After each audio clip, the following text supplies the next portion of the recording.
Bayangkan, di sebuah kandang sapi yang sepi, terdengar suara dengusan hewan yang tengah marah. Tubuh besar seekor sapi jantan meliuk dengan liar, menanduk keras pagar kayu hingga kayu itu retak. Di depannya, seorang pria berpakaian mahal, dengan jam tangan emas berkilau dan sepatu kulit mengkilat, menertawakan peringatan peternak. Tenang saja, saya punya uang untuk jinakan semua ini. Namun hanya dalam hitungan detik, suara gaduh menggelegar. Sapi itu menyeruduk ke arah pria tersebut. Badannya terangkat ke udara, lalu jatuh menghantam tanah berbatu dengan keras. Darah mulai mengalir di pelipis. Tangis, teriakan, dan ketakutan bercampur jadi satu. Dan dari situlah, semua dimulai. Apa yang sebenarnya terjadi? Dan siapa pria ini yang meremehkan semua orang di sekitarnya? Namun sebelumnya, bagi yang beragama Islam, mari tinggalkan sholawat di komentar, agar sholawat ini menjadi saksi kita di akhirat kelak. Jangan lupa juga like dan share cerita ini ke teman ataupun keluarga terdekat kita, untuk membantu menyebarkan dakwah Islam dalam bentuk cerita. Semoga Anda mendapatkan pahala yang setimpal karena sudah subscribe, like, komen dan membagikan cerita ini. Sekarang mari kita lanjut ke ceritanya. Namanya Pak Raffi, orang terkaya di desa Karangsari. Rumahnya seperti istana, bertembok tinggi, dijaga satpam, dengan halaman luas yang hanya dipakai untuk memarkir mobil-mobil mewah.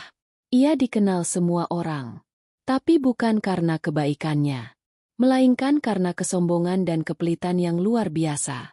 Tak ada satupun warga yang berani mengetuk pintunya untuk meminta bantuan. Bahkan anak-anak yang hendak menggalang dana untuk musala kecil di pinggir kampung pun diusir sambil dibentak. Uang saya bukan untuk kalian yang cuma bisa minta-minta. Itulah kalimat yang sering keluar dari mulut Pak Raffi, dengan mata melotot dan urat leher menegang.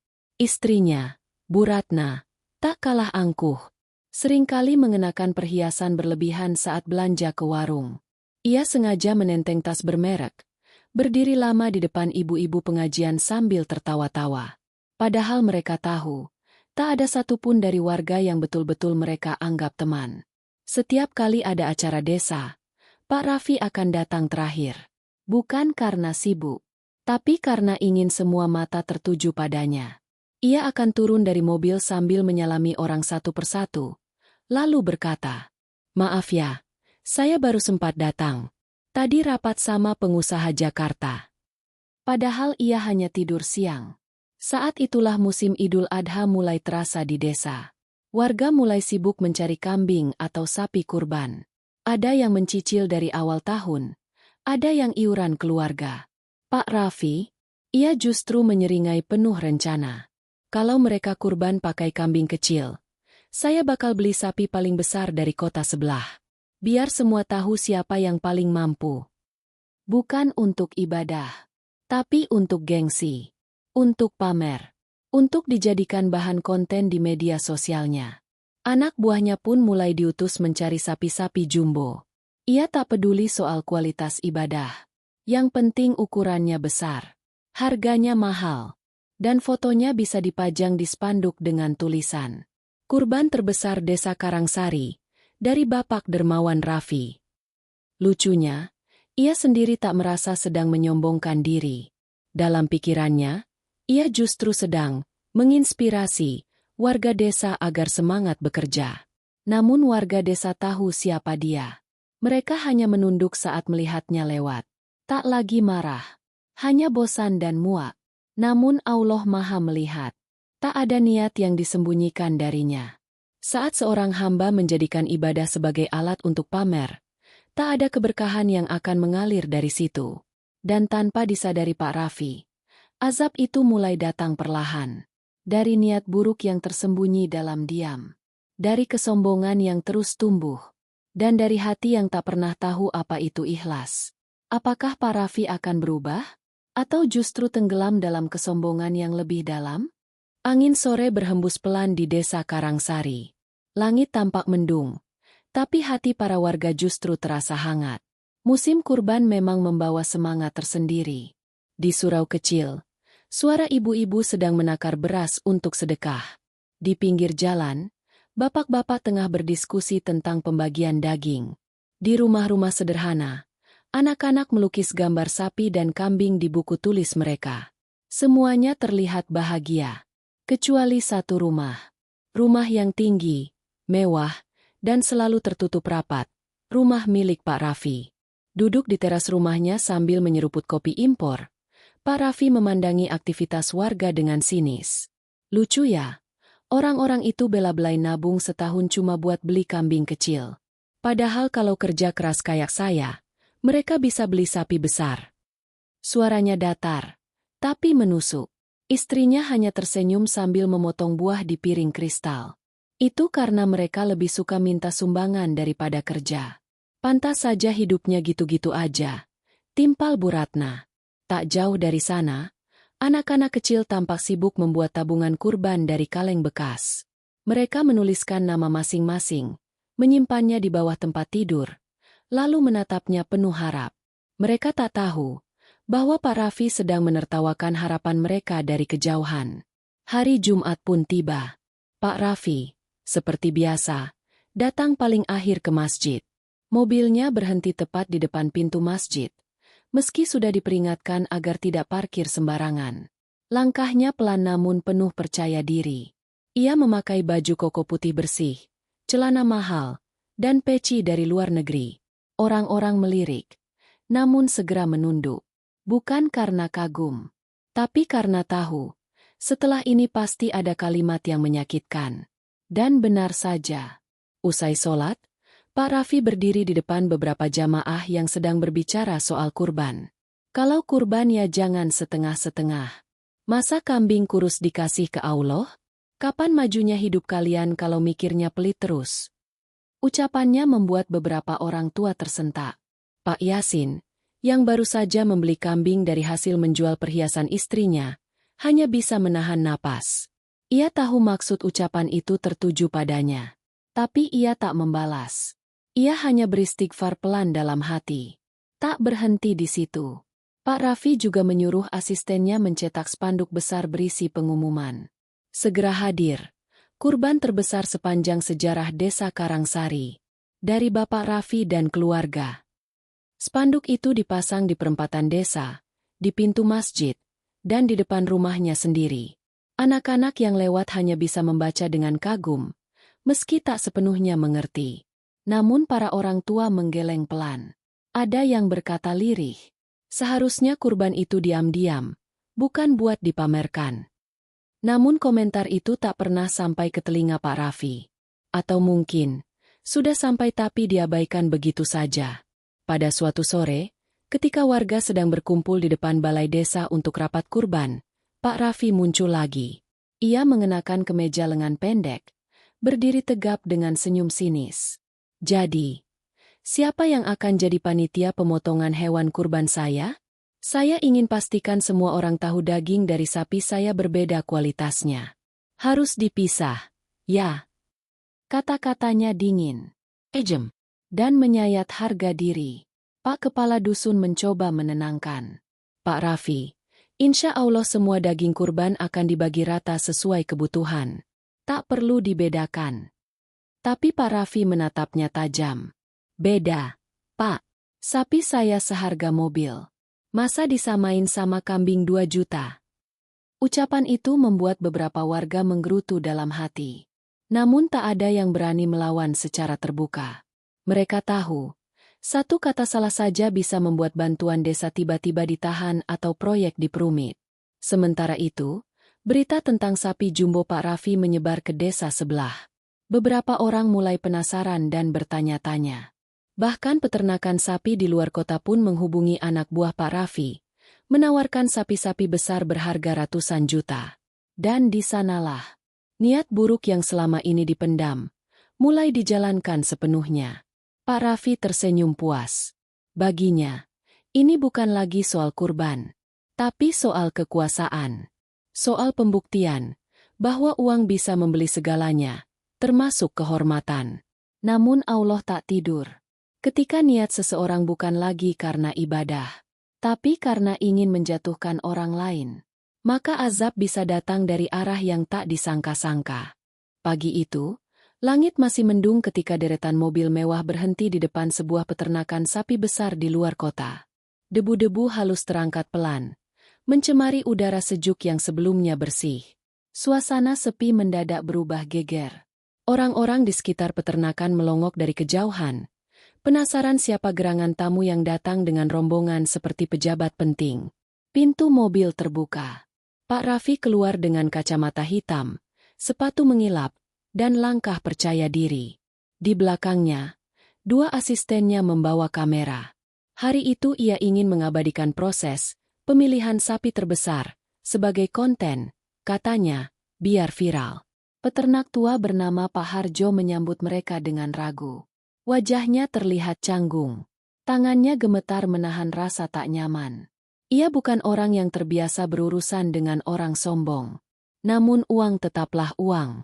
Silakan, Pak. Ini beberapa sapi yang kami siapkan untuk kurban. Ada yang dari jenis limosin, ada juga simental, ucap Pak Harjo sopan. Namun belum sempat dijelaskan lebih lanjut. Pak Raffi mengangkat tangannya, menyuruh diam. Saya tidak butuh penjelasan. Saya mau lihat sapi yang paling besar. Yang bisa bikin warga desa saya diam semua saat lihat fotonya. Pak Harjo tersentak, tapi mengangguk pelan. Ia memanggil dua karyawannya untuk membuka kandang sapi paling besar. Seekor sapi simental muncul. Besar, kekar, tingginya hampir setara dada orang dewasa. Nafasnya berat, matanya tajam, dan gerakannya penuh tenaga. Ini, Pak, tapi sapi ini agak susah diatur. Biasanya galak kalau ada suara keras atau kilatan kamera. Bagus, potong Pak Raffi. Itu justru menambah kesan eksklusif. Saya mau sapi ini. Tapi saya mau foto sekarang juga. Suruh sapi itu keluar kandang. Pak Harjo terdiam. Pak, mungkin sebaiknya nunggu sore. Sapi ini baru dikandangkan semalam. Masih stres karena perjalanan jauh. Namun Pak Raffi tertawa keras. Stres? Itu cuma alasan orang miskin. Saya sudah bayar, bukan? Buka kandangnya. Sekarang. Kandang dibuka dengan hati-hati. Sapi itu keluar pelan. Hidungnya berembun. Napasnya semakin berat. Ia menoleh ke kanan dan kiri. Gelisah. Kilatan kamera dari asisten Pak Raffi membuatnya terkejut. Ia menghentak-hentakkan kakinya. Pak Harjo memohon. Pak, tolong jangan terlalu dekat dulu. Kalau Bapak berdiri di belakangnya, itu bahaya. Tapi Pak Raffi justru menyuruh asistennya menyalakan drone. Ambil dari atas. Pastikan angle-nya bagus. Saya mau berdiri pas di samping sapi. Biar kelihatan seimbang. Dengan penuh percaya diri, ia melangkah ke samping sapi. Menepuk-nepuk tubuh hewan besar itu sambil tersenyum ke arah kamera. Ini dia. Bukti bahwa saya bukan orang sembarangan.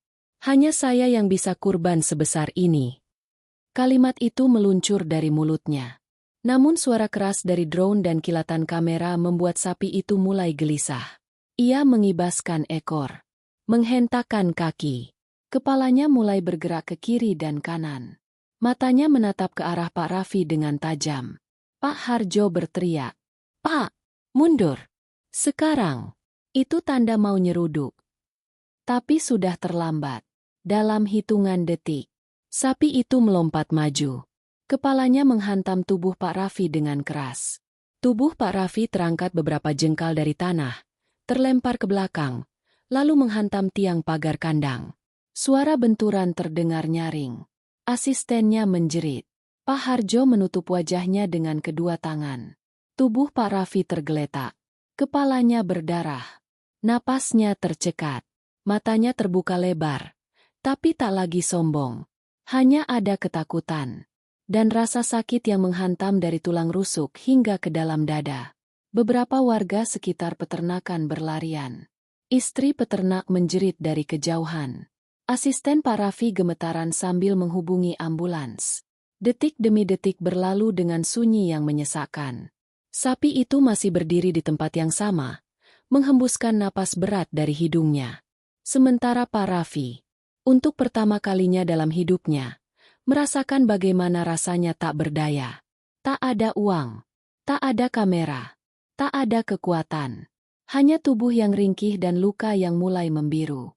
Dan langit, yang sejak tadi mendung, mulai meneteskan gerimis perlahan. Ambulans tiba 15 menit kemudian. Suara sirenenya meraung di antara hujan yang turun pelan. Tubuh Pak Raffi dibaringkan di atas tandu dengan wajah pucat dan pelipis berlumuran darah. Kemeja mahalnya sudah robek di bagian bahu. Sepatunya lepas satu.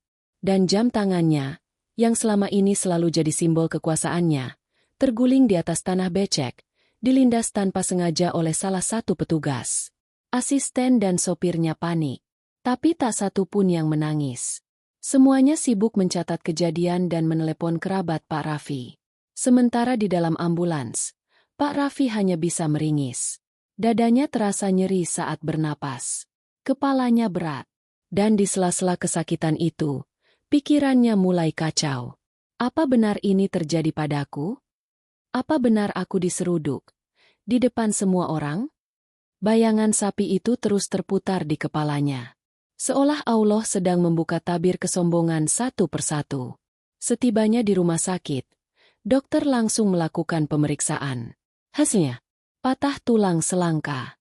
Memar parah di rusuk kiri. Luka terbuka di kepala dan kemungkinan gegar otak ringan. Pak, Bapak harus dirawat setidaknya 2 minggu ke depan. Kami khawatir kalau Bapak tidak istirahat total, kondisi bisa memburuk, kata dokter sambil menuliskan resep. Pak Raffi hanya mengangguk pelan. Tidak bisa bicara. Bibirnya kering, dan rasa malu mulai menggerogoti dari dalam. Ia merasa seperti seorang raja yang diusir dari singgasananya. Jatuh bukan karena musuh, tapi karena hewan yang seharusnya ia sembelih sebagai ibadah. Sore itu, berita tentang kejadian di peternakan menyebar dengan cepat. Warga desa Karangsari mulai saling berbisik. Grup WhatsApp desa ramai dengan kiriman foto-foto saat Pak Raffi tergeletak di tanah. Ada yang simpati, ada yang menggeleng lirih, ada pula yang menganggap itu sebagai azab dari Allah. Pak Yasin, yang sering dihina karena kurban kambing kecil, hanya berkata, Allah lebih tahu niat kita.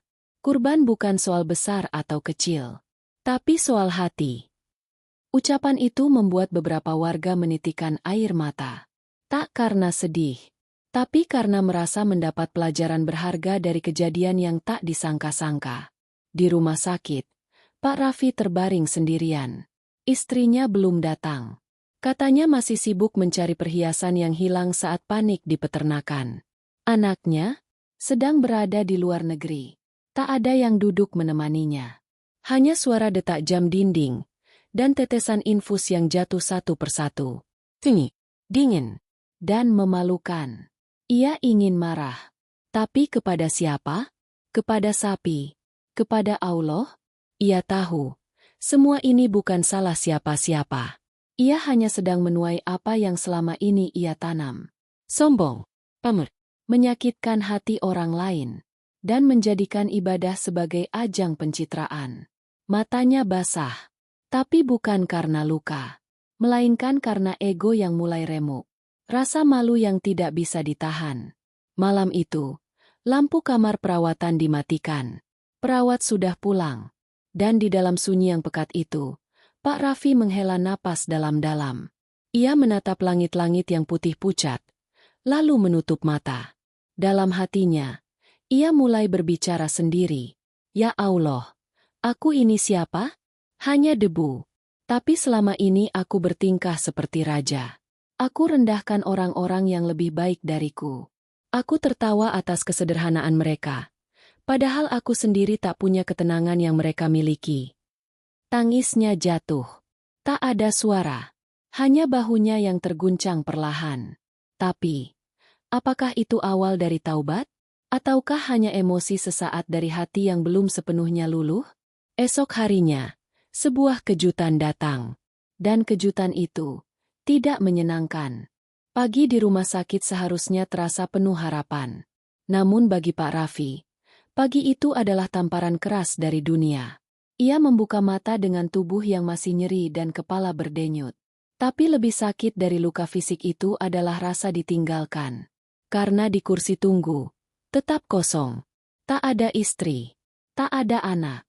Tak ada teman. Pintu kamar perawatan terbuka pelan. Seorang perawat masuk sambil membawa nampan berisi bubur hangat dan obat. "Selamat pagi, Pak. Ini sarapan dan obatnya." "Ya," ucapnya ramah. Namun tak ada sapaan akrab seperti yang biasa didapat Pak Raffi di luar. Tak ada senyum penuh kagum seperti saat ia datang ke balai desa dengan mobil mentereng. Perawat itu bersikap wajar. Seperti menghadapi pasien lain. Bukan orang kaya. Bukan tokoh penting. Hanya seorang lelaki tua yang terbaring, penuh luka dan tak berdaya. Pak Raffi mencoba menegakkan tubuh, tapi rasa sakit menyergap tulangnya. Ia mengerang pelan. Namun tak ada yang datang memapah. Ia ingin menelepon seseorang, tapi ponselnya masih mati sejak kejadian kemarin. Asisten-asistennya entah di mana. Istrinya hanya mengirim pesan singkat semalam. "Maaf belum bisa datang. Lagi banyak yang harus diurus." Sementara itu, di desa Karangsari, suasana berubah. Kejadian di kandang sapi menjadi bahan cerita di mana-mana. Tapi bukan dengan nada cemoohan. Justru warga mulai berbicara pelan. Lebih kepada rasa iba. Seorang lelaki yang selama ini merasa paling hebat, kini tak bisa berdiri sendiri. Pak Yasin, yang dulu selalu dihina karena kurban kecilnya, hanya berkata saat kumpulan warga, "Allah tidak menilai besar kecilnya hewan kurban, tapi niat di hati. Bisa jadi kambing kecil lebih mulia dari sapi mahal kalau ikhlasnya jauh lebih besar."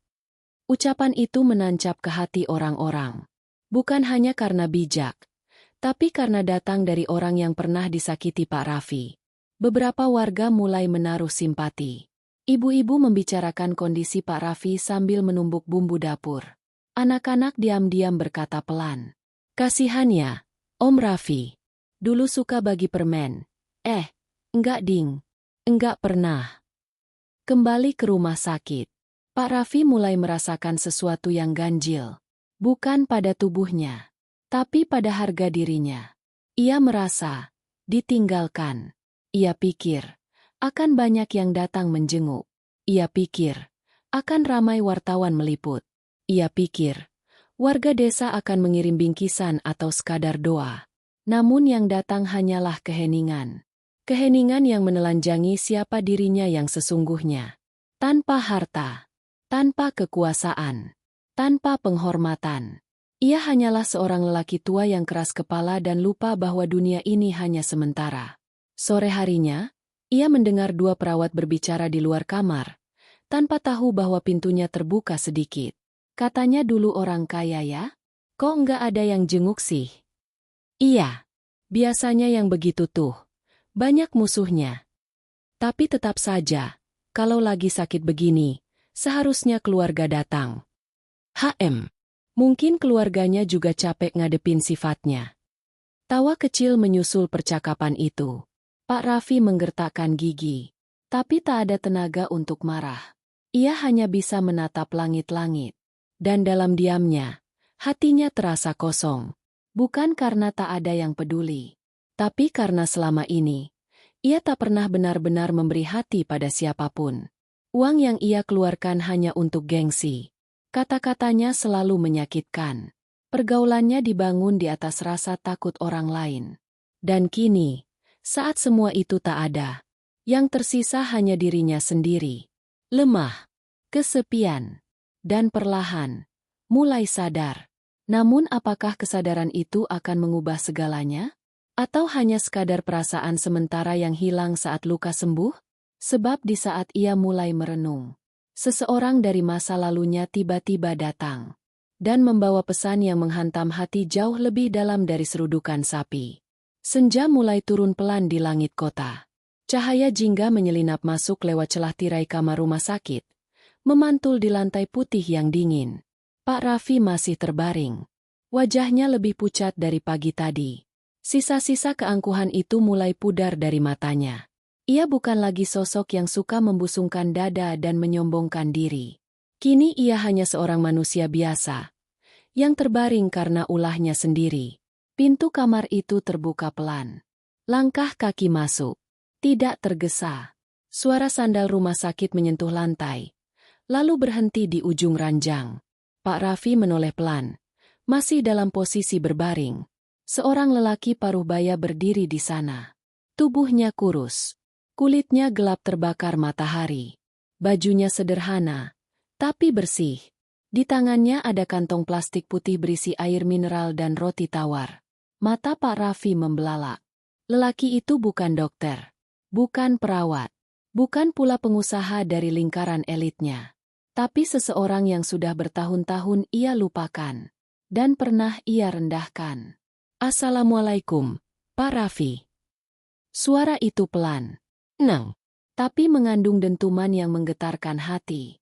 Pak Raffi berusaha membuka mulutnya. Mas Jafar? Lelaki itu mengangguk. Iya, Pak, saya Jafar. Dulu kuli bangunan di proyek villa Bapak. Ingat? Tentu Pak Raffi ingat. Jafar adalah tukang yang pernah memohon agar diberi waktu untuk melunasi potongan gaji karena anaknya masuk rumah sakit. Dan saat itu, Pak Raffi hanya tertawa. Urusan anakmu, bukan urusanku, katanya dingin waktu itu. Kini, lelaki itu berdiri di depan ranjangnya, dengan tatapan yang tak marah, namun juga tak sepenuhnya teduh. Ia mengeluarkan sebotol air mineral dan menyodorkannya pelan. Maaf. Saya cuma bisa bawa ini. Saya dengar dari peternakan, Bapak kecelakaan. Saya kasihan. Gak enak juga dengarnya. Pak Raffi tercekat. Tangannya gemetar menerima botol itu. Air mata mulai menggenang di matanya. Ia tak tahu harus berkata apa. Kenapa? Kamu datang. Jafar tersenyum kecil. Karena saya tahu rasanya ditinggalin. Karena saya juga tahu. Mungkin Bapak cuma butuh ditemani, bukan dimaki. Pak Raffi menutup wajahnya dengan tangan lemah. Tangisnya tumpah, bukan hanya karena sakit, tapi karena harga dirinya roboh di hadapan orang yang dulu ia perlakukan seperti sampah. Jafar duduk di kursi di sebelah ranjang. Tak banyak bicara, hanya duduk diam, menatap langit yang mulai gelap. Beberapa menit berlalu, dan dalam diam itu, Pak Raffi mulai bicara. Pelan, patah-patah. Seolah tiap kalimat adalah duri yang harus dicabut dari dadanya. Mas Jafar, selama ini saya pikir, semua bisa dibeli. Saya kira, kalau saya kaya, semua orang akan hormat. Saya kira, kalau saya beri sedikit, saya pantas dihormati banyak. Tapi ternyata, saya salah. Saya sendiri. Bahkan istri dan anak saya tak datang. Jafar menatapnya. Tak berkata apa-apa. Tapi ia menepuk tangan Pak Raffi pelan. Saya bukan orang pintar, Pak. Tapi saya percaya. Allah masih kasih Bapak kesempatan. Kalau enggak, mungkin Bapak udah enggak ada. Kalimat itu menghantam batin Pak Raffi seperti palu. Ia menunduk. Dadanya bergemuruh. Ia ingin bicara. Tapi air mata lebih dulu turun, membasahi bantal putih yang dingin. Maghrib pun tiba. Suara adzan samar terdengar dari musola kecil rumah sakit. Jafar berdiri. Ia mengambil wudhu di kamar mandi, lalu sholat di sudut ruangan dengan sajadah kecil dari tas ranselnya. Pak Raffi hanya menatap. Dulu ia sering menertawakan orang-orang seperti Jafar. Kini, ia justru iri. Bukan pada hartanya, tapi pada ketenangan yang ia miliki. Setelah selesai sholat, Jafar bersiap pamit. Saya harus pulang, Pak. Anak saya ngaji malam ini. Pak Raffi berusaha menahan. Tunggu, boleh saya minta sesuatu? Jafar berhenti. Boleh. Apa itu? Pak Raffi menghela napas berat. Tolong, doakan saya. Biar Allah beri saya waktu. Buat perbaiki semuanya. Jafar mengangguk. Insya Allah. Tapi yang paling penting, jangan cuma minta waktu. Gunakan waktunya. Pak Raffi mengangguk pelan. Dan saat Jafar melangkah keluar kamar, sunyi kembali menyelimuti ruangan itu. Tapi kali ini, sunyi yang membawa benih harapan. Namun jalan menuju taubat tak pernah mudah. Dan esok harinya, sebuah kabar dari keluarganya justru membuat luka itu menganga kembali. Pagi berikutnya datang dengan udara yang lebih dingin dari biasanya. Pak Raffi terbangun dari tidur dengan tubuh yang masih terasa berat. Namun berbeda dari hari sebelumnya, kali ini ia berharap sesuatu. Setelah kedatangan Mas Jafar, ada secercah cahaya kecil yang menyelinap ke hatinya. Mungkin Allah memang belum menutup pintu. Ia menatap ke jendela, menunggu, berharap bahwa pagi ini istrinya akan datang. Atau anaknya. Atau siapa saja dari keluarganya yang dulu selalu bersama dalam gemerlap. Namun hingga jarum jam melewati angka 9. Yang datang hanya perawat membawa obat. Dan suara langkah kaki asing di lorong. Hingga akhirnya, pintu diketuk. Seorang lelaki muda bersetelan rapi masuk. Wajahnya bersih, namun matanya tampak kaku. Di belakangnya, menyusul seorang wanita berpakaian modis, Bu Ratna. "Pak," katanya pelan. Pak Raffi mengangkat kepalanya pelan, dan sorot matanya langsung berubah. Bukan senang, tapi kosong. Seolah tak mengenal mereka yang kini berdiri dengan tubuh menjauh. Seolah takut dekat-dekat. "Kenapa baru datang?" Pertanyaan itu keluar begitu saja, dari bibir yang kering dan suara yang nyaris habis. Namun Bu Ratna tak langsung menjawab. Ia melirik ke arah anak mereka, lalu menunduk, membuka tas, dan mengeluarkan selembar kertas. "Kami datang untuk urusan penting, Pak," katanya. Suaranya datar. Wajahnya tak menunjukkan rasa rindu. Tak ada isakan. Tak ada air mata. "Ini." Anak lelaki mereka meletakkan kertas itu di meja kecil samping ranjang. "Saya dan Ibu sudah berdiskusi. Keuangan kita sedang kacau karena Bapak. Bisnis berhenti. Investor mundur, dan orang-orang mulai menjauh. Jadi kami sepakat untuk memisahkan urusan harta." Pak Raffi terdiam. Tangannya bergerak pelan mengambil kertas itu. Matanya membaca. Surat kuasa pengalihan aset. Tangannya gemetar. Suara dalam hatinya menjerit. "Ini bukan keluargaku. Ini bukan istri dan anakku yang dulu. Jadi kalian datang bukan untuk menjenguk." Bu Ratna menahan napas. Lalu berkata, "Saya sudah terlalu lelah, Pak. Selama ini saya turuti semua gaya hidup Bapak. Tapi sekarang, kami dihina, ditertawakan. Nama kita jadi bahan cerita. Saya malu, Pak. Saya gak sanggup." Anak mereka ikut bicara. "Kami gak bermaksud jahat. Tapi kalau Bapak gak tanda tangan ini sekarang, kami bisa kehilangan semua. Dan, maaf, saya harus jujur. Kami gak tahu seberapa lama Bapak bisa pulih." Kalimat itu seperti pisau yang menusuk lambung. Pak Raffi menatap mereka satu persatu. Anak yang dulu ia sekolahkan di luar negeri dengan biaya fantastis. Istri yang dulu ia belikan cincin berlian di 5 negara berbeda. Kini berdiri di hadapannya. Seperti pebisnis yang sedang negosiasi dengan klien yang tak lagi menguntungkan. Ia menghela napas panjang. Kepalanya menunduk. Tangannya meremas sprei rumah sakit. "Jadi, semua ini tentang uang? Setelah semua yang aku beri, kalian datang hanya untuk ini?" Tak ada jawaban. Bu Ratna hanya menatap keluar jendela. Anak mereka berdiri mematung. Pak Raffi akhirnya berkata, "Ambil semua. Aku sudah kehilangan yang lebih penting dari harta." Tangannya gemetar saat meraih pulpen dan menandatangani dokumen itu. Selesai. Hanya itu. Begitu saja. Lalu mereka pergi. Tanpa peluk. Tanpa doa. Tanpa pamit.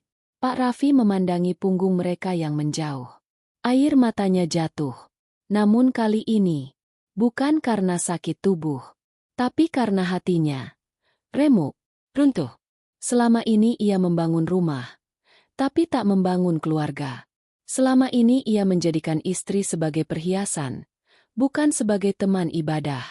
Selama ini ia menyekolahkan anaknya, tapi tak pernah mengenalkan rasa takut pada Allah. Dan kini, ia memetik hasilnya. Sunyi kembali merayap ke kamar itu. Namun sunyi kali ini terasa lebih menusuk dari sebelumnya. Sementara di luar sana, suara adzan zuhur menggema.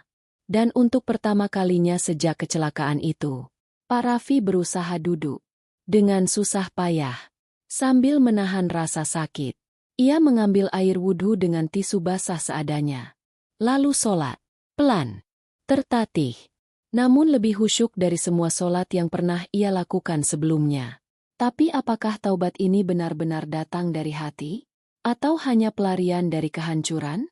Dan di saat ia mulai menata diri, sebuah kabar dari desa membuat jantungnya kembali bergetar. Langit sore memerah di balik jendela rumah sakit.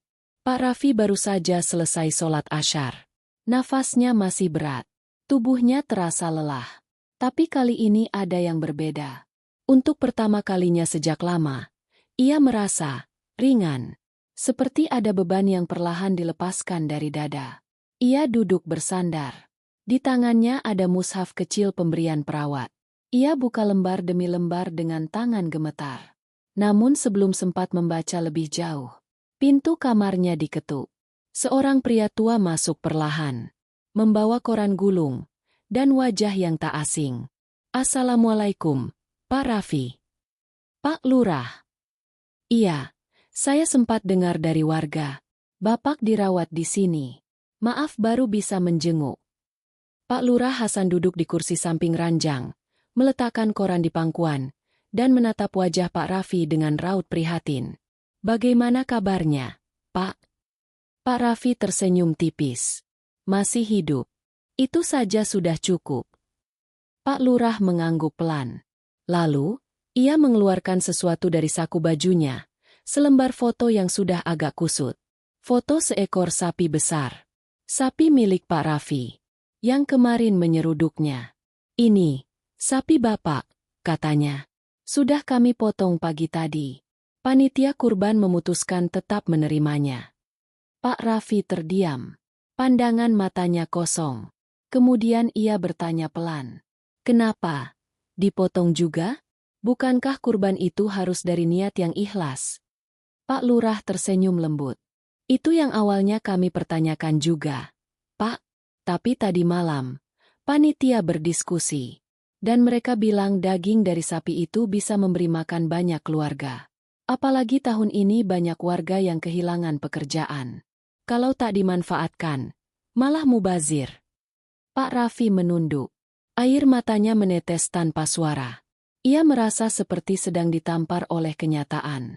Sapi yang awalnya ia beli untuk pamer, kini menjadi berkah. Karena niat orang lain yang jauh lebih bersih. Semua daging dibagikan ke warga, Pak. Tanpa embel-embel nama. Tanpa foto. Tanpa spanduk. Pak Lurah menatapnya tajam. "Kami tidak menyebutkan siapa pemiliknya. Kami hanya bilang, ini daging dari Allah. Lewat tangan siapapun, Allah tetap Maha Memberi." Ucapan itu menghantam batin Pak Raffi lebih dalam daripada serudukan sapi kemarin. Tangisnya tumpah tak bisa ditahan. "Kenapa? Kenapa aku dulu begitu buta?" Ia meremas spray rumah sakit. "Kenapa aku jadikan ibadah untuk kesombongan? Kenapa aku biarkan orang lapar, sementara aku pamer emas dan mobil?" Pak Lurah bangkit, lalu duduk lebih dekat. "Pak Raffi, semua orang bisa salah. Tapi tidak semua orang bisa menangis karena kesalahannya. Kalau Bapak sekarang sadar, itu tandanya Allah belum tinggalkan Bapak." Suasana hening beberapa saat. Angin dari jendela berhembus pelan. Pak Raffi memejamkan mata. Bayangan demi bayangan berputar di kepalanya. Wajah anak-anak kecil yang dulu ia abaikan. Ibu-ibu yang ia ejek karena kurban sederhana. Dan suara tawa sinisnya sendiri yang kini membuat hatinya menyesal. "Sapi itu. Apakah ada yang tahu bahwa itu milik saya?" Pak Raffi bertanya pelan. Pak Lurah menggeleng. "Tidak. Semua warga hanya tahu bahwa dagingnya enak. Dan bahwa seseorang yang tidak ingin disebut nama telah memberi makan banyak keluarga hari ini." Pak Raffi menutup wajah dengan kedua tangan. Air matanya tak berhenti mengalir. Namun bukan air mata malu, melainkan air mata syukur. Karena Allah masih menerima pemberiannya. Meski niat awalnya penuh dengan keburukan. Ia menarik napas panjang. "Pak Lurah, kalau nanti saya pulih, izinkan saya bicara di depan warga. Bukan untuk minta maaf, tapi untuk belajar, minta diampuni." Pak Lurah mengangguk. Matanya berkaca-kaca. Insya Allah, Pak, warga tidak butuh ucapan maaf. Mereka hanya butuh lihat perubahan yang nyata. Sore itu, setelah Pak Lurah pulang, Pak Raffi sholat maghrib dengan tubuh yang masih lemah. Dan usai salam, ia tak langsung bangkit. Ia menunduk. Dua telapak tangannya terbuka. Dan dari mulutnya terucap kata yang tak pernah ia ucapkan setulus ini sebelumnya. Ya Allah, ampuni aku. Jadikan sisa hidupku sebagai jalan kembali pada MU. Namun perjalanan ini belum selesai. Karena di desa, diam-diam, ada yang tak senang dengan perubahan Pak Raffi. Dan azab belum sepenuhnya usai. Beberapa hari berlalu sejak kabar pembagian daging kurban itu menyebar. Desa Karangsari berubah wajah. Suasana hangat dan kebersamaan mulai terasa kembali. Warga yang dulu saling segan karena jurang kekayaan, kini saling sapa dan gotong royong membersihkan lingkungan. Di warung-warung, ibu-ibu tersenyum sambil berbagi resep gulai dari daging kurban yang baru mereka nikmati. Tak ada yang menyebut nama Pak Raffi. Tapi kehadiran kebaikan itu terasa nyata. Namun tak semua hati turut lunak. Di sudut desa, di rumah semi permanen yang baru direnovasi dari proyek pembangunan milik Pak Raffi, ada sekelompok pria sedang duduk sambil mengobrol. Mereka adalah orang-orang yang dulu bekerja sebagai bagian dari tim proyek Pak Raffi, tukang, mandor, dan satu orang yang sangat dekat dengan uang, Sarman, mantan koordinator lapangan sekaligus penjilat setia Pak Raffi. Jadi sekarang dia sok suci, ya? Gumam Sarman sambil menyulut rokok. Baru diseruduk sapi sekali langsung tobat. Padahal dulu, uang setan lewat tangannya juga. Teman-temannya tertawa kecil. Sarman melanjutkan. Dia pikir warga desa bakal lupa? Dia pikir bisa nyuci dosa cuma gara-gara sapi? Suasana jadi panas. Kecemburuan mulai menyelinap.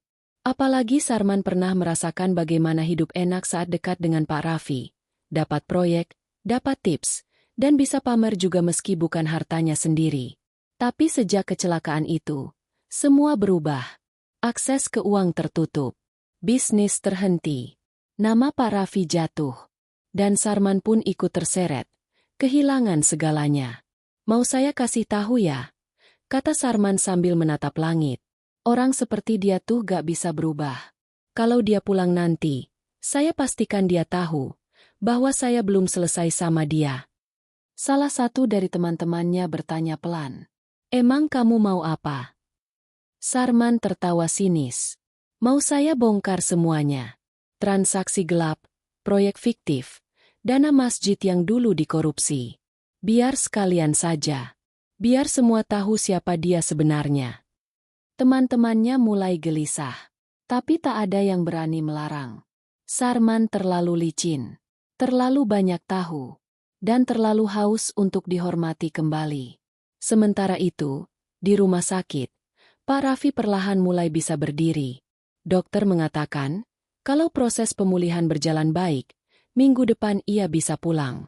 Kabar itu membuat hatinya bergetar. Bukan karena senang, tapi karena takut. Apa yang akan aku hadapi nanti? Apakah orang-orang benar-benar sudah memaafkan? Apakah mereka percaya pada taubatku? Atau justru menertawakan? Pertanyaan-pertanyaan itu menghantui setiap malamnya. Namun ia terus melawan. Dengan sholat, dengan istighfar, dengan membaca Al-Quran meski terbata. Ia bahkan mulai menulis, bukan status pamer seperti dulu, tapi sebuah catatan panjang tentang hidup, kesombongan, dan kejatuhan.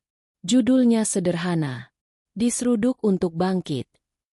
Pak Raffi juga mulai mengingat satu persatu wajah orang yang pernah ia sakiti. Ia mencatat nama mereka dalam buku kecil, agar nanti bisa ia datangi satu persatu. Ia ingin minta maaf, dengan mata menatap langsung. Bukan lewat uang, bukan lewat bingkisan, tapi lewat hati yang sungguh-sungguh ingin berubah. Namun di saat ia bersiap menyambut hari pulang itu, berita buruk datang dari mulut seorang satpam rumah sakit. Pak, maaf, tadi saya dengar obrolan tamu dari desa. Katanya ada orang yang mau bongkar semua rahasia masa lalu Bapak. Katanya dia mau membuka aib Bapak pas acara Maulid pekan depan. Pak Raffi terdiam. Nafasnya tertahan. Jantungnya berdetak lebih cepat. Siapa orang itu? Satpam itu ragu. Tapi akhirnya menjawab. Namanya Sarman, Pak. Dan seketika, tubuh Pak Raffi terasa dingin kembali. Rasa takut menyelinap. Bukan takut pada fitnah. Tapi takut. Jika ternyata aib masa lalu itu benar-benar nyata. Malam itu, rumah sakit terasa lebih dingin dari biasanya. Pak Raffi duduk diam di atas ranjangnya. Punggungnya bersandar lemah. Matanya menatap kosong ke langit-langit. Namanya disebut. Aibnya diancam dibongkar.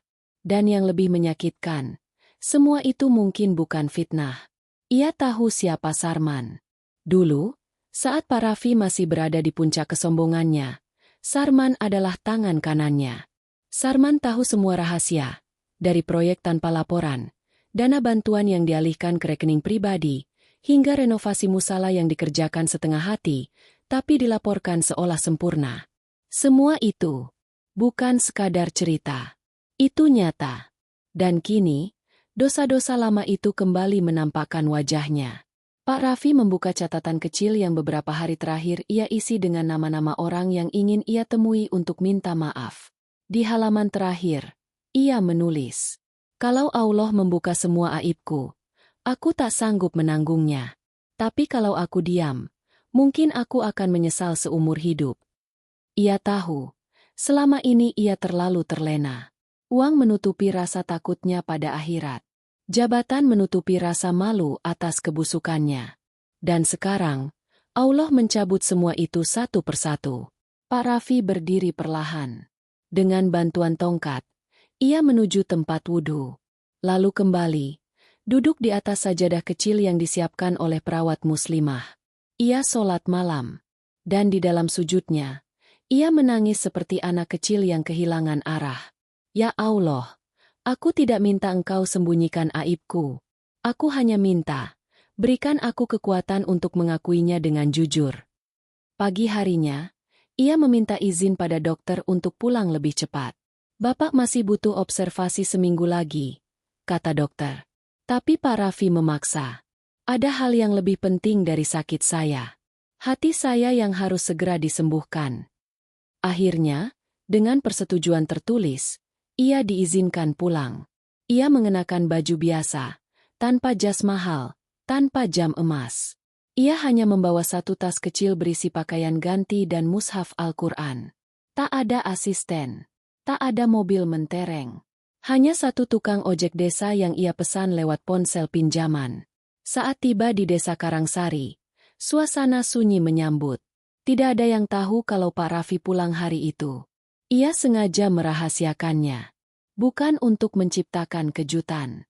Tapi karena takut melihat pandangan sinis warga. Ia menunduk. Melewati ganggang kecil yang dulu tak pernah ia injak. Melewati rumah-rumah reot yang dulu ia anggap hina. Dan setiap langkahnya adalah tamparan. Tamparan atas kesombongan masa lalu. Ia berjalan ke masjid. Mencium tangga musala yang dulu dibangunnya dengan anggaran penuh manipulasi. Dulu ia berkata, "Yang penting ada musala, biar warga bilang saya dermawan."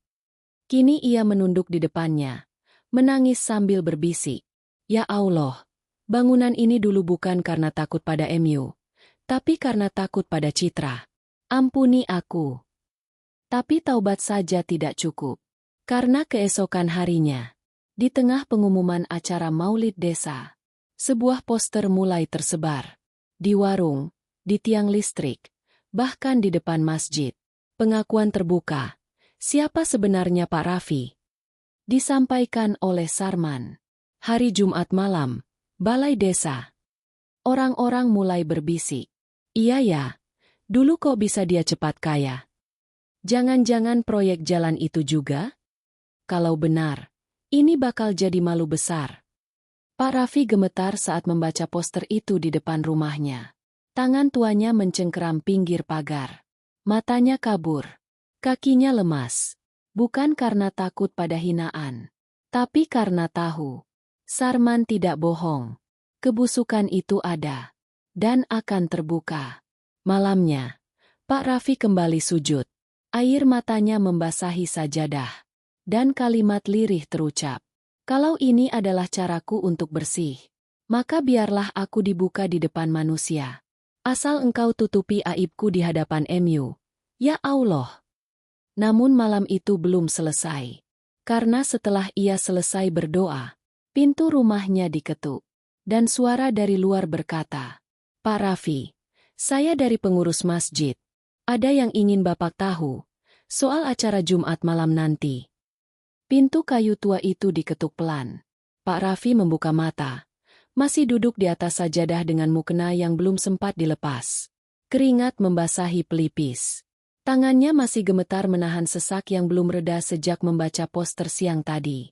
Ia bangkit perlahan, menyeret langkah ke depan pintu. Begitu daun pintu dibuka, berdirilah seorang pria muda, berpakaian koko putih, berkopiah hitam lusuh, namun wajahnya bersinar lembut. Namanya Ustadz Salman. Ia adalah imam baru di Masjid Desa Karangsari.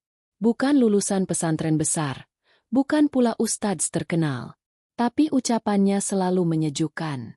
Dan hatinya bisa membaca luka orang lain. Assalamualaikum, Pak Raffi. Waalaikumsalam. Silakan masuk, Ustadz. Mereka duduk di ruang tamu yang sederhana. Dulu, ruang ini dipenuhi hiasan dan barang mewah.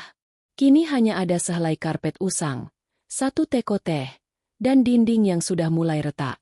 Ustadz Salman meletakkan map berwarna coklat di atas meja. Saya datang bukan untuk menghakimi, Pak. Tapi kami dari pengurus masjid sudah rapat. Soal rencana Sarman. Pak Raffi menunduk. Saya tahu, Ustadz. Dia memang tahu semua kotoran saya. Saya tidak bisa lari lagi. Namun Ustadz Salman menggeleng. Bukan soal itu. Kami sepakat untuk memberi Bapak kesempatan. Pak Raffi terkejut. Kesempatan? Ya, jawabnya pelan. Kami ingin Bapak bicara lebih dulu. Di hadapan jamaah. Di malam maulid nanti. Bukan untuk membela diri. Tapi untuk mengaku. Dan membuka hati siapa saja yang pernah Bapak sakiti. Pak Raffi menahan napas. Urat di lehernya menegang. Ustadz, apa warga tidak akan melempar saya? Mencaci saya? Apa mereka siap mendengar semua kebusukan saya? Ustadz Salman tersenyum tipis. Kalau Bapak jujur, insya Allah, bukan cacian yang datang, tapi air mata. Karena sesungguhnya, yang paling menyentuh hati manusia, bukan cerita tentang kehebatan, tapi tentang pengakuan dosa yang disampaikan dengan hati yang remuk. Pak Raffi terdiam lama. Matanya menatap lampu yang berkedip pelan. Suasana sunyi, hanya suara angin malam yang berdesir lewat celah jendela. Akhirnya, ia berkata, Ustadz, kalau saya bicara jujur, saya bisa kehilangan semua. Termasuk harga diri saya yang tersisa. Tapi, kalau itu jalan taubat saya akan lakukan. Ustadz Salman menepuk bahu Pak Raffi. Tiap manusia punya masa lalu, Pak. Tapi tidak semua punya keberanian untuk berdiri dan berkata, saya salah. Kalau Bapak bisa melakukannya, maka mungkin Allah akan jadikan itu sebagai jalan penghapus dosa. Pak Raffi mengangguk. Lalu bertanya lirih, bagaimana dengan Sarman? Dia pasti tidak akan tinggal diam. Ustadz Salman menjawab, biarkan Allah yang membalas niat buruk dengan caranya. Tugas kita adalah membersihkan diri, bukan membalas kotoran dengan kotoran. Malam semakin larut. Ustadz Salman pamit. Pak Raffi kembali duduk di atas sajadah. Kali ini, ia membuka lembar baru di catatan kecilnya. Di bagian atas, ia menulis, kalau malam maulid adalah malam pengakuan, maka biarlah seluruh desa tahu bahwa aku bukan siapa-siapa, dan Allah lah sebaik-baik penutup aib. Namun keputusan itu belum selesai diuji, karena di balik sebuah warung remang dekat pasar desa, Sarman duduk bersama seseorang dari masa lalu Pak Raffi, seseorang yang menyimpan dokumen. Seseorang yang tak datang hanya dengan niat membongkar. tapi membawa ancaman yang bisa menyeret Pak Raffi ke ranah hukum. Di sebuah sudut pasar yang mulai sepi menjelang malam, sebuah warung kopi remang masih buka. Lampunya berkedip. Asap rokok memenuhi udara. Di sana duduk dua lelaki dengan wajah serius. Salah satunya adalah Sarman. Yang satunya, tak banyak warga desa mengenalnya. Namanya Darto, mantan anak buah Pak Raffi di proyek jalan desa sebelah. Tangannya memegang map lusuh.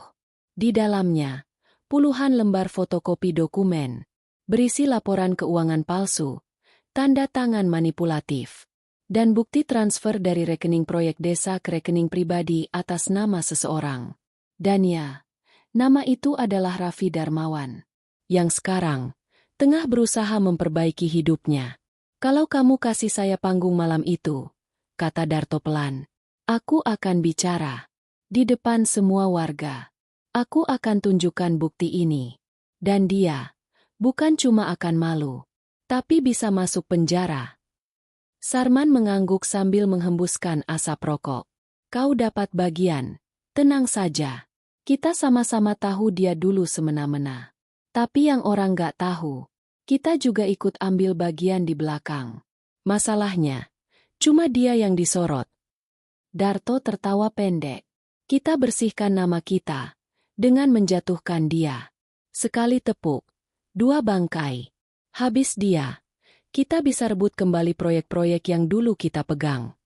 Kedua tangan itu bersepakat dalam diam. Tapi hati mereka jauh dari keadilan.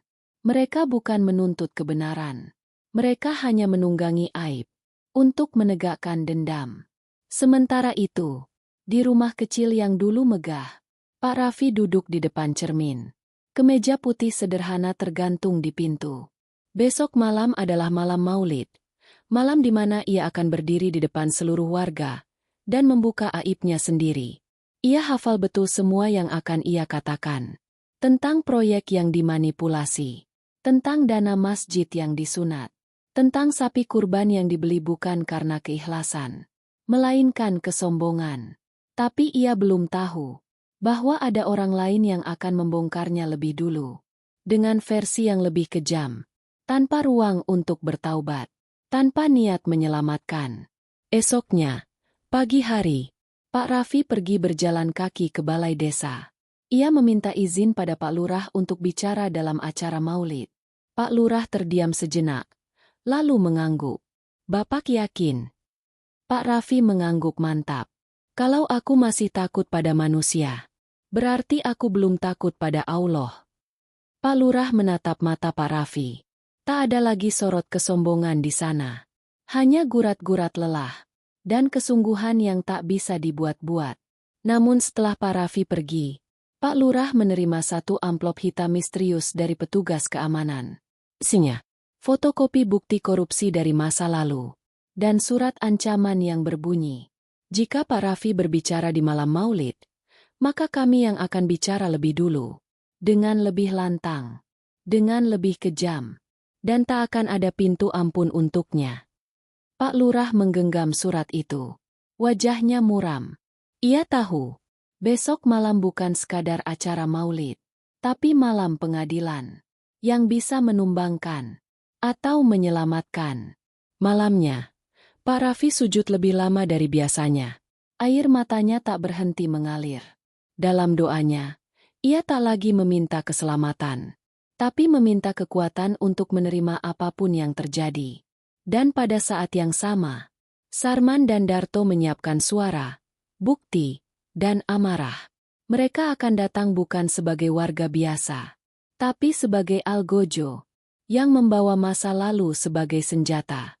Malam itu, langit Karangsari gelap gulita. Tak ada bintang. Awan menutup langit seperti tirai yang berat. Namun dari balik masjid tua yang berdiri di tengah desa, cahaya lampu menggeliat hangat, menerangi langkah-langkah kecil menuju majelis Maulid Nabi Muhammad Shallallahu Alaihi Wasallam. Warga berdatangan. Anak-anak duduk di depan. Para ibu berjajar di sisi kiri. Sementara para bapak mulai memadati bagian dalam balai. Lantunan sholawat mengalun pelan. Dengan tabuhan rebana yang sederhana. namun cukup membuat hati bergetar. Di sudut ruangan, duduk seorang lelaki dengan tongkat di samping kakinya. Kemeja putih bersih, celana longgar, dan wajah yang jauh dari angkuh. Itulah Pak Raffi, yang malam ini akan berdiri, bukan sebagai orang kaya, bukan sebagai mantan penguasa proyek, tapi sebagai hamba yang membawa luka dan dosa. Sementara itu, di luar masjid, Sarman dan Darto bersandar di balik tiang listrik. Tangan Darto menggenggam map, dan di dalamnya, bukti yang bisa menjatuhkan Pak Raffi dalam sekejap. Begitu dia buka mulut, kata Darto lirih, kita naik ke panggung. Kita buka semuanya. Biar dia tahu rasanya dijatuhkan di depan umum. Sarman mengangguk. Tatapannya kosong. Tapi di hatinya masih ada amarah. Amarah karena kehilangan kekuasaan. Dan karena ia tahu, Pak Raffi yang bertobat adalah ancaman bagi orang-orang yang masih menyimpan dosa. Tiba waktunya. Ustadz Salman maju ke depan. Ia berdiri tenang, lalu berkata dengan suara lembut namun menggetarkan. Malam ini, sebelum kita akhiri majelis, ada seorang saudara kita yang ingin berbicara. Bukan sebagai tokoh, bukan sebagai orang penting, tapi sebagai hamba yang ingin mengaku dan kembali. Langit masih gelap, hujan belum turun, tapi udara berubah menjadi lebih berat, lebih sunyi. Pak Raffi bangkit pelan. Langkahnya tersok, namun tak ada yang menertawakan. Semua menatapnya, beberapa dengan penasaran, sebagian dengan iba, sebagian lagi masih ragu. Apakah ini hanya drama atau sungguh-sungguh? Ia berdiri di depan mikrofon, menatap ke arah warga. Wajah-wajah yang dulu ia pandang rendah, kini menatapnya dengan segala luka. Ia menarik napas panjang. Dan kalimat pertama yang ia ucapkan membuat seluruh ruangan tertunduk. Saya bukan ingin dimaafkan. Saya hanya ingin kalian tahu bahwa saya dulu bukan orang baik. Saya adalah orang yang memanipulasi bantuan, memotong anggaran pembangunan musala, memakai uang rakyat untuk memperkaya diri. Saya adalah pemilik sapi kurban yang dibeli bukan karena iman, tapi karena ingin dipuja. Suara bisik-bisik mulai terdengar. Sebagian warga terkejut. Sebagian menunduk sambil menahan air mata. Beberapa pemuda mulai merekam diam-diam dengan ponsel. Saya berdiri di sini bukan untuk cuci tangan, lanjutnya. Saya berdiri karena takut mati dalam keadaan belum bertobat. Kalau malam ini kalian ingin meludah, saya siap menerima. Kalau kalian ingin melapor saya ke polisi, saya akan datang sendiri. Tapi kalau kalian bersedia mendoakan saya, itu lebih dari cukup. Tangis terdengar dari sisi jamaah wanita. Seorang ibu-ibu tua menutup wajah dengan kerudungnya. Anak-anak berhenti main. Bahkan suara jangkrik pun seolah ikut diam. Pak Raffi mengusap air matanya. Lalu menunduk. Tak ada lagi kata yang tersisa. Ia kembali duduk perlahan. Tapi belum selesai. Langkah tergesa terdengar dari belakang. Sarman dan Darto masuk ke tengah majelis. Map di tangan. Wajah penuh dendam. Sarman berdiri di depan mikrofon. Darto mengangkat dokumen. Semua yang dia ucapkan tadi, itu baru setengahnya. Teriak Sarman. Beberapa orang mulai gelisah. Sarman menunjuk wajah Pak Raffi. Dia tidak cerita bahwa proyek jalan tahun lalu fiktif. Dana desa dialihkan ke rekening pribadi. Saya punya semua bukti di sini. Darto menyerahkan map. Sarman membukanya. Siap membacakan satu persatu transaksi. Tapi sebelum suara itu terdengar lebih jauh, Ustadz Salman berdiri dan berkata tegas, "Kalian terlambat." Semua terdiam. Sarman menatap tajam. "Apa maksudmu, Ustadz?" Ustadz Salman menatap mereka dengan tenang. "Semua yang kalian pegang, sudah lebih dulu ia akui. Di depan kita semua. Dengan hati terbuka. Dan kalian datang bukan dengan niat menegakkan kebenaran. Tapi dengan niat menjatuhkan." Pak Lurah ikut berdiri. "Kalau memang ada kasus hukum, Biar aparat yang menyelidiki. Tapi malam ini, bukan malam penghakiman. Ini malam maulid. Malam cinta. Malam taubat.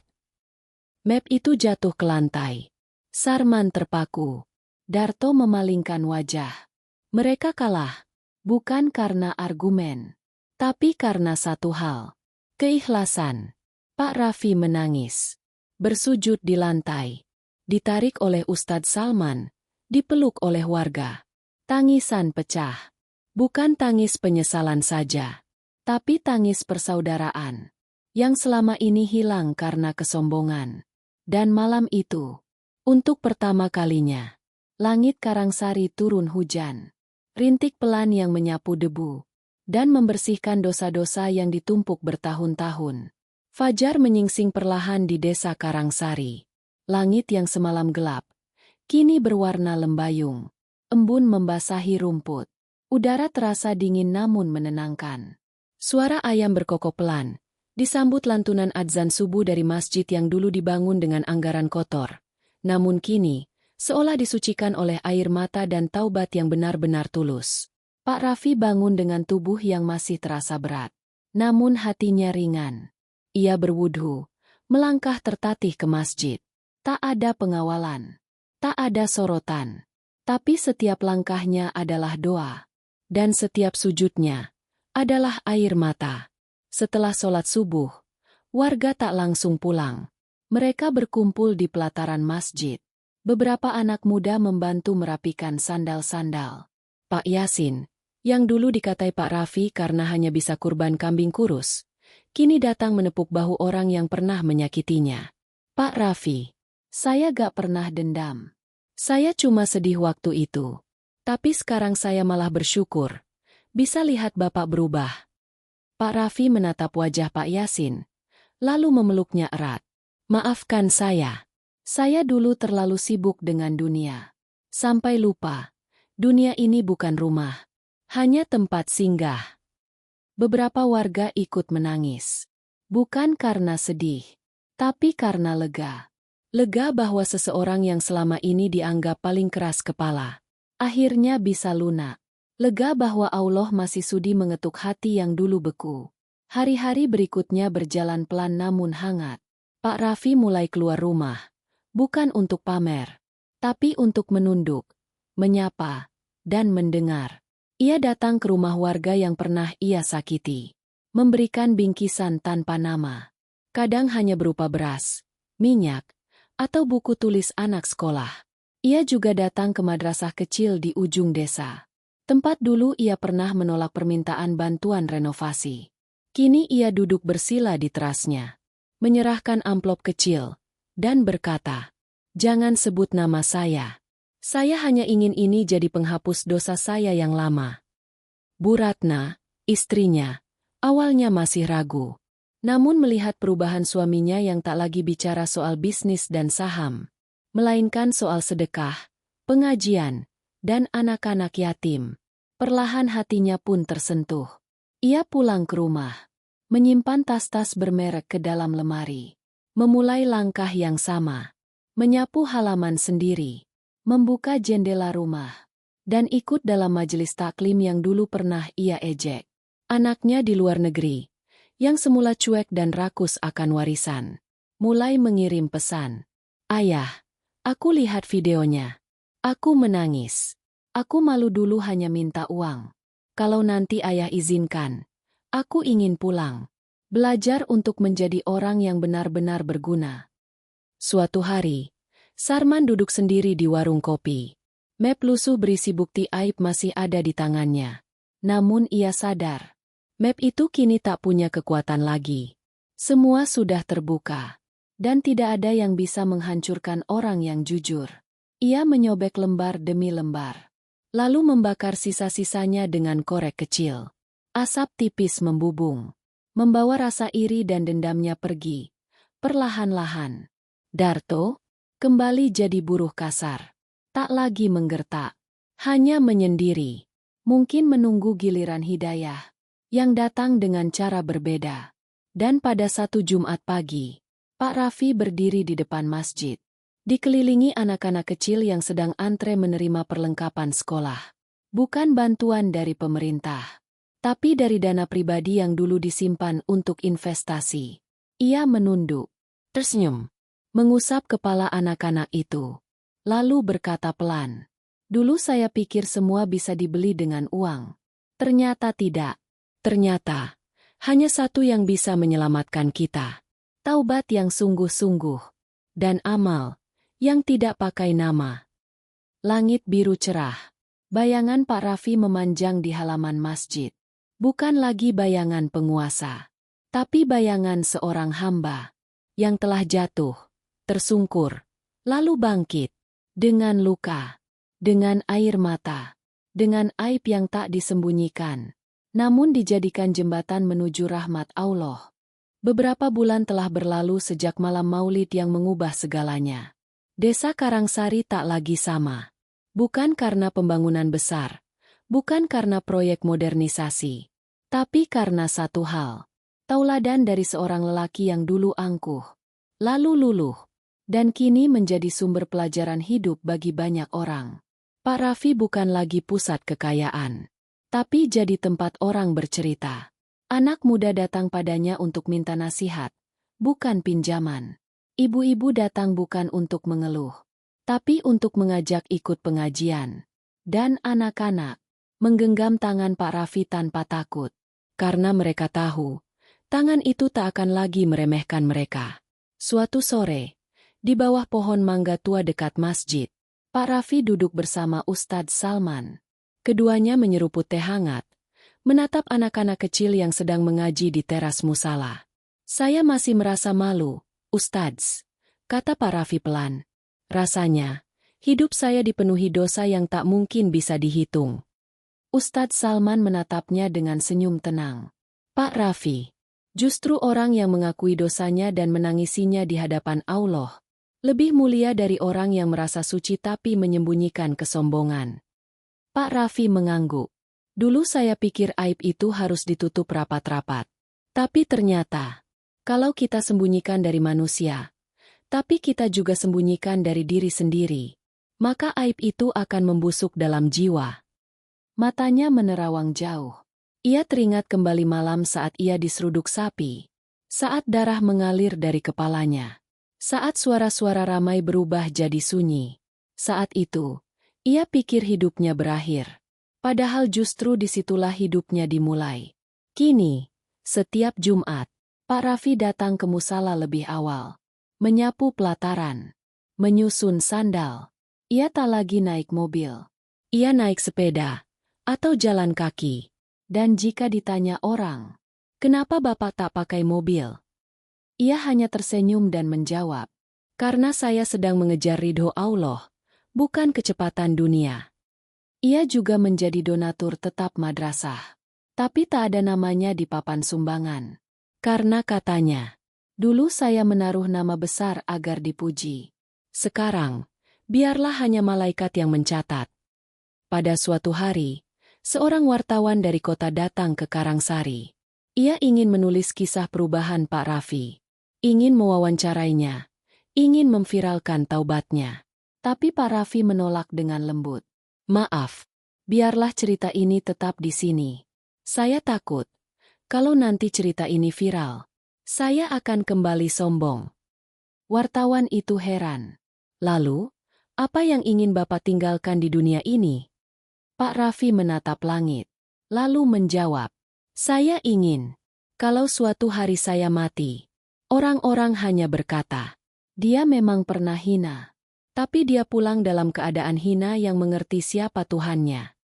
Dan pada suatu pagi, dalam tidur yang tenang, Pak Raffi tak bangun lagi. Ia ditemukan dalam keadaan bersih, berwudu, dan tersenyum. Seluruh warga mengantar jenazahnya. Solat jenazah dihadiri penuh sesak. Bahkan anak-anak ikut menangis. Karena mereka kehilangan sosok yang tak sempurna, namun benar-benar berubah.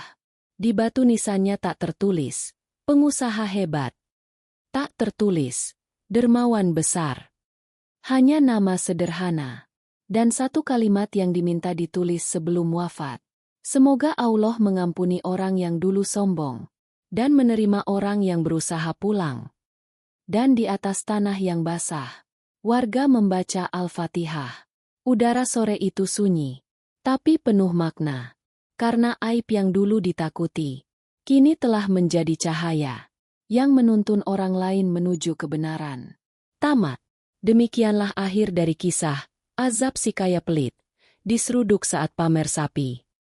Dari keangkuhan menuju kehancuran, dari luka menuju taubat. Kisah ini mengingatkan kita bahwa harta bukan jaminan mulia, dan taubat bukan aib, melainkan jalan pulang kepada Allah. Jika cerita ini menyentuh hati Anda, jangan lupa like, share, dan tinggalkan sholawat di kolom komentar. Sebarkan cerita ini ke keluarga dan sahabat, agar semakin banyak yang tersentuh dan tergerak menuju jalan kebaikan. Subscribe channel ini untuk kisah-kisah dakwah Islami lainnya yang menyentuh hati dan membuka mata. Semoga setiap klik dan sholawat Anda menjadi amal jariah yang mengalir sampai akhirat kelak.